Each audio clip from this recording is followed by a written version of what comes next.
Hello ಆಹಾರ ಪ್ರಿಯರೇ, welcome to ಕಾದು ಫುಡ್ಸ್. ಇವತ್ತಿನ ರೆಸಿಪಿ ಕರ್ನಾಟಕ ಸ್ಪೆಷಲ್ ದಮ್ ವಾಂಗಿಬಾತ್.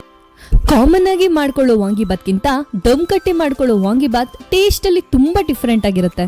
ಈ ರೆಸಿಪಿನ ತುಂಬಾ ಈಸಿ ವೇ ಅಲ್ಲಿ ಹೇಗೆ ಮಾಡೋದು ಅಂತ ನೋಡೋಣ. Let's start. ಮೊದಲಿಗೆ ವಾಂಗಿಬಾತ್ಗೆ ಬೇಕಾಗಿರೋ ಮಸಾಲಾ ಪೌಡರ್ನ ರೆಡಿ ಮಾಡ್ಕೊಳ್ಬೇಕಾಗುತ್ತೆ. ಒಂದು ಪ್ಯಾನ್ಗೆ 2 ಟೇಬಲ್ ಸ್ಪೂನ್ ಆಯಿಲ್ ನ ಹಾಕೊಂಡು ಅದಕ್ಕೆ 2 ಪೀಸ್ ಚಕ್ಕೆ, 4 ಪೀಸ್ ಲವಂಗ, 3-4 ಏಲಕ್ಕಿ, 1.5 ಟೇಬಲ್ ಸ್ಪೂನ್ ಕಡಲೆಬೇಳೆ, 1.5 ಟೇಬಲ್ ಸ್ಪೂನ್ ಉದ್ದಿನಬೇಳೆ, ಸ್ವಲ್ಪ ಕರಿಬೇವು, ಅರ್ಧ ಟೇಬಲ್ ಸ್ಪೂನ್ ಮೆಂತ್ಯ, 1.5 ಟೇಬಲ್ ಸ್ಪೂನ್ ಧನಿಯಾ, 5-6 ಬ್ಯಾಡಗೆ ಮೆಣಸಿನಕಾಯಿ, ಅರ್ಧ ಟೇಬಲ್ ಸ್ಪೂನ್ ಕಾಳುಮೆಣಸು ಹಾಕೊಂಡು ಸ್ವಲ್ಪ ತುರಿದಿರೋ ಒಣ ಕೊಬ್ಬರಿನ ಹಾಕೊಂಡು ಅದನ್ನ ಲೋ ಫ್ಲೇಮ್ ಅಲ್ಲಿ ಚೆನ್ನಾಗಿ ಹುರ್ಕೊಳ್ಳಿ. ಹುರಿದ ನಂತರ ಅದನ್ನ ಒಂದು ಬಟ್ಟಲಿಗೆ ತೆಗೆದಿಟ್ಕೊಂಡು ಬಿಸಿ ಆರಿದ್ಮೇಲೆ ಮಿಕ್ಸಿ ಜಾರ್ಗೆ ಹಾಕೊಂಡು ಅದನ್ನ ಫೈನ್ ಪೌಡರ್ ಮಾಡಿಟ್ಕೊಳ್ಳಿ. ಕುಕ್ಕರ್ಗೆ 5 tablespoon oil, 2 tablespoon ತುಪ್ಪ ಹಾಕೊಂಡು ಅದು ಬಿಸಿ ಆದ ನಂತರ 1 ಟೇಬಲ್ ಸ್ಪೂನ್ ಸಾಸಿವೆ, 4 ಲವಂಗ, 1 ಚಕ್ಕೆ, 1 ಸ್ಟಾರ್, 2 ಏಲಕ್ಕಿ, ಸ್ವಲ್ಪ ಕರಿಬೇವು, 4 ಮುರಿದಿರೋ ಬ್ಯಾಡಿಗೆ ಮೆಣಸಿನಕಾಯಿ ಹಾಕೊಂಡು ನಂತರ ಅದಕ್ಕೆ ಅರ್ಧ ಬೌಲ್ ಆಗುವಷ್ಟು ಬಟಾಣಿ, 4 ಕಟ್ ಮಾಡಿರೋ ವೈಟ್ ಬದನೆಕಾಯಿನ ಹಾಕೊಂಡು ಸ್ವಲ್ಪ ಹುರ್ಕೊಳ್ಳಿ. ಅದಕ್ಕೆ ಅರ್ಧ ಟೇಬಲ್ ಸ್ಪೂನ್ ಅರಿಶಿನ, ಅರ್ಧ ಟೇಬಲ್ ಸ್ಪೂನ್ ಪುಡಿ ಉಪ್ಪನ್ನ ಹಾಕೊಂಡು ಸ್ವಲ್ಪ ಹುರ್ಕೊಳ್ತಾ ಬನ್ನಿ. ನಂತರ ಒಂದು ಕಟ್ ಮಾಡಿರೋ ಟೊಮೊಟೊನ ಹಾಕೊಂಡು ಫ್ರೈ ಮಾಡ್ಕೊಳ್ಳಿ. 2 ಸಿಪ್ಪೆ ಬಿಡಿಸಿರೋ ಬೆಳ್ಳುಳ್ಳಿನ ಜಜ್ಜಿ ಹಾಕೊಳ್ತಾ ಇದ್ದೀನಿ. ನಂತರ ಮಾಡಿಟ್ಟಿರುವಂತಹ ವಾಂಗಿಬಾತ್ ಪೌಡರ್ನ 2-3 ಟೇಬಲ್ ಸ್ಪೂನ್ ಹಾಕೊಂಡು ಅದನ್ನ ಲೋ ಫ್ಲೇಮ್ ಅಲ್ಲಿ ಸ್ವಲ್ಪ ಹುರ್ಕೊಳ್ತಾ ಬನ್ನಿ. ಈ ಪೌಡರ್ನ ಒಂದು ಸಲ ಮಾಡ್ಕೊಂಡ್ರೆ ಮ್ಯಾಕ್ಸಿಮಮ್ ಅಂದ್ರೂ 1 ತಿಂಗಳಾದ್ರೂ ಸ್ಟೋರ್ ಮಾಡಿ ಯೂಸ್ ಮಾಡ್ಕೊಳ್ಬಹುದು.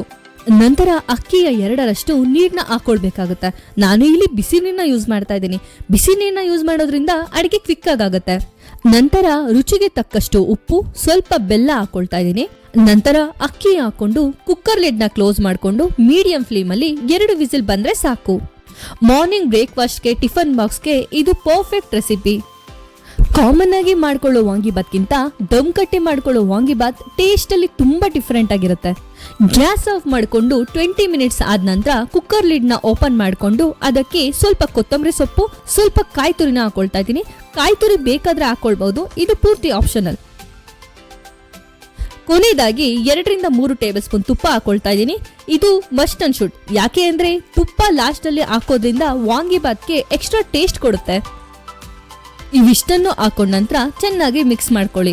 ಅಷ್ಟೇ ಕಣ್ರಿ, ವಾಂಗಿಬಾತ್ ರೆಡಿ. ನೋಡಿದ್ರ ಎಷ್ಟು ಚೆನ್ನಾಗಿ ಬಂದಿದೆ. ಇತ್ತೀಚೆಗಂತೂ ಎಲ್ಲಾ ಮದ್ವೆ ಮನೆಗಳಲ್ಲೂ ಈ ರೆಸಿಪಿ ಮಾಡೇ ಮಾಡ್ತಾರೆ. ಬಿಸಿಯಾಗಂತೂ ಹಾಕೊಂಡ್ ತಿಂತಿದ್ರೆ ಇನ್ನೂ ಬೇಕು ಅನ್ನೋಷ್ಟು ರುಚಿಯಾಗಿರುತ್ತೆ. ರೆಗ್ಯುಲರ್ ಆಗಿ ಮಾಡ್ಕೊಳ್ಳೋ ಗೊಜ್ಜು ವಾಂಗಿಬಾತ್ಗಿಂತ ಈ ದಮ್ ಕಟ್ಟಿ ಮಾಡಿರೋ ವಾಂಗಿಬಾತ್ನ ಒಂದ್ಸರಿ ಮಾಡ್ಕೊಂಡು ನೋಡಿ. ಈ ರುಚಿನ ನೀವ್ ಯಾವತ್ತೂ ಮರೆಯಲ್ಲ. ಈ ರೆಸಿಪಿ ನಿಮ್ಗೆ ತುಂಬಾ ಇಷ್ಟ ಆಯ್ತು ಅಂತ ಅನ್ಕೊಳ್ತೀನಿ. ಮತ್ತೊಂದು ಹೊಸ ರೆಸಿಪಿ ಜೊತೆ ನೆಕ್ಸ್ಟ್ ವಿಡಿಯೋದಲ್ಲಿ ಸಿಗೋಣ. ಓಕೆ ರೀ, ಬಾಯ್.